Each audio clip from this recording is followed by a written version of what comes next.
Hello guys, आज के video में हम बाबा साहेब डॉक्टर भीमराव अंबेडकर जी द्वारा लिखित पुस्तक जाति का विनाश पढ़ने वाले हैं। जाति का विनाश पुस्तक के अंतर्गत 14वां शीर्षक है मेरा आदर्श स्वतंत्रता, समानता और बंधुता पर आधारित समाज। तो चलिए शुरू करते हैं। बाबा साहेब कहते हैं कि मुझे आश्चर्य नहीं होगा यदि आप में से कुछ लोग जाति द्वारा उत्पन्न विषादपूर्ण स्थितियों की इस थकाऊ कथा को सुनते सुनते ऊब गए होंगे। इस कथा में नया कुछ भी नहीं है, इसलिए मैं अब समस्या के रचनात्मक पक्ष की ओर मुड़ूंगा। अगर आप जाति को नहीं चाहते तो आपका आदर्श समाज क्या है? यह प्रश्न आपके द्वारा पूछा जाना अवश्यम भावी है। अगर आप मुझसे पूछते हैं तो मैं कहूँगा मेरा आदर्श एक ऐसा समाज होगा जो स्वतंत्रता, समता और भ्रातृत्व पर आधारित हो। और क्यों न हो, भ्रातृत्व पर किसी को क्या आपत्ति हो सकती है। एक आदर्श समाज को गतिशील होना चाहिए। वह ऐसे माध्यमों से भरा हुआ होना चाहिए जो एक हिस्से में होने वाले परिवर्तन को दूसरे हिस्से में ले जाने में सक्षम हो। एक आदर्श समाज में बहुत सारे हित होने चाहिए जिनका सचेत रूप से संप्रेषण होगा और जिन्हें सभी के द्वारा साझा किया जाएगा।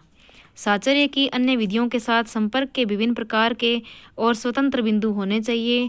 दूसरे शब्दों में सामाजिक अंतराभिसरण अनिवार्य है। भ्रातृत्व यही है जिसका दूसरा नाम लोकतंत्र है।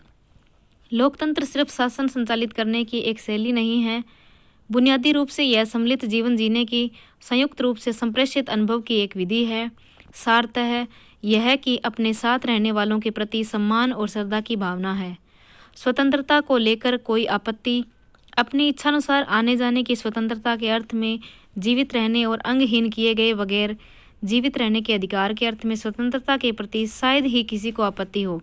संपत्ति, औजार और कच्चा माल रखने, जो जीविका कमाने, शरीर को स्वतंत्र स्वस्थ रखने के लिए आवश्यक है के अधिकार के अर्थ में स्वतंत्रता पर किसी को आपत्ति नहीं है।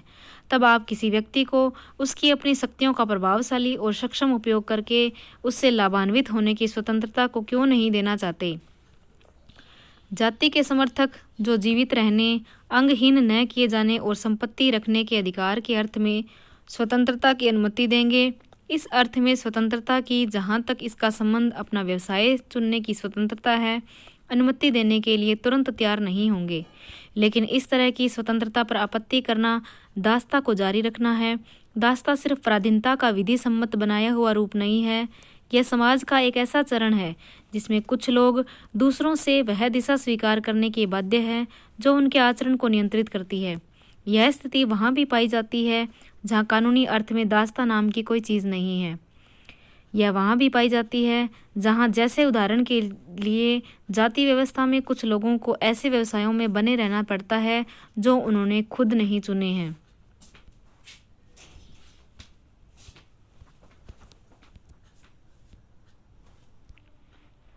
समानता पर कोई आपत्ति। फ्रांसीसी क्रांति के नारे का यह सर्वाधिक विवादास्पद हिस्सा है।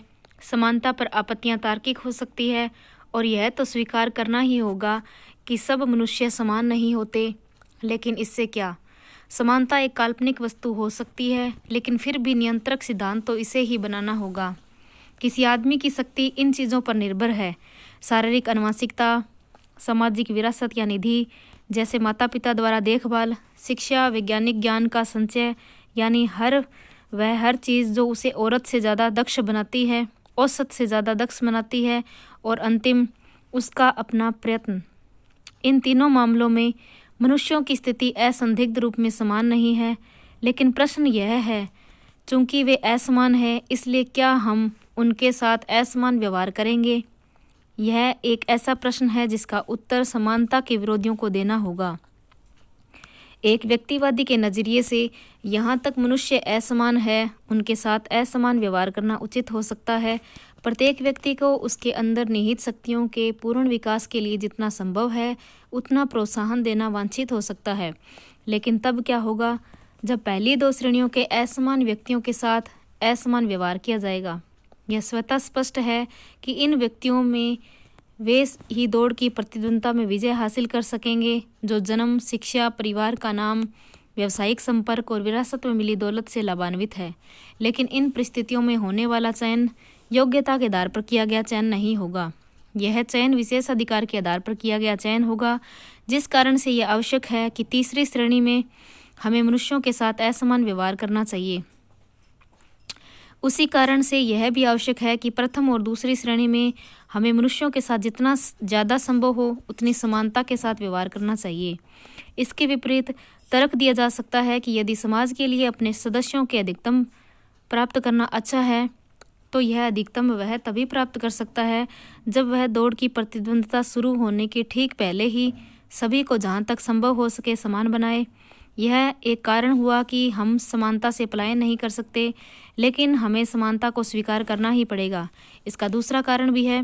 राजनेता का सरोकार बहुत बड़ी जनसंख्या से होता है।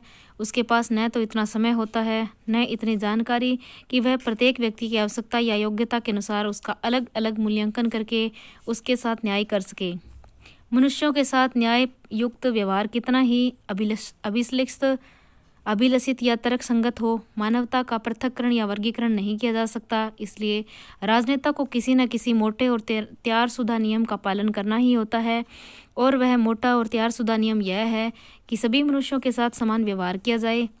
इसलिए नहीं कि वे एक जैसे हैं, बल्कि इसलिए कि मानवता का पृथक्करण और वर्गीकरण असंभव है। समानता के सिद्धांत में यह एकदम स्पष्ट दिखाई देने वाली त्रुटि है, लेकिन सारी स्थितियों को ध्यान में रखते हुए एकमात्र तरीका यही है जिसका अनुकरण कोई राजनेता अपनी राजनीति में कर सकता है, जो एक निष्ठुर रूप से व्यवहारिक मामला है और जो एक निष्ठुर रूप से व्यवहारिक कसौटी की मांग करता है। तो आज के लिए इतना ही, मिलते हैं अगले वीडियो में। तब तक के लिए थैंक यू। जय हिंद, जय भारत।